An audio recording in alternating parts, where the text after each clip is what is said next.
सूर्यावीर और बर्फीली रानी में युद्ध हुआ और सूर्यावीर की हार हो गई। अब आगे बर्फीली रानी की एक शांत हिमाच्छादित घाटी जहाँ एक साध्वी कन्या तपस्या कर रही है। उसके चारों ओर हिमपात हो रहा है पर वो अडिग है।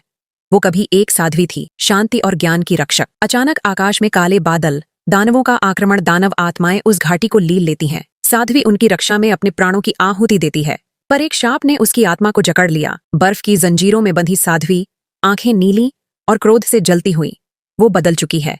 अब वो है बर्फीली राक्षसी रानी, ताबीज की अमर रक्षक।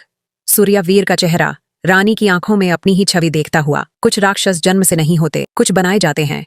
शापित रक्षक। ताबीज का अंतिम निर्णय। बर्फीली रानी और सूर्यावीर आमने सामने खड़े हैं। रानी के चारों ओर बर्फ धीरे धीरे पिघलने लगती है, जैसे समय खुद रुक गया हो।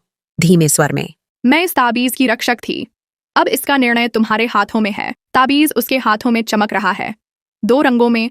एक ओर स्वर्णिम प्रकाश, सच और समर्पण, दूसरी ओर नीली ज्वाला, शक्ति और विनाश। रानी, ताबीज न अच्छा है न बुरा, ये वो बनता है जो इसे थामता है। सूर्यावीर आगे बढ़ता है, रानी की आंखों में एक अंतिम चमक। रानी, मैंने अपने अतीत को स्वीकारा, अब तुम अपना भविष्य चुनो।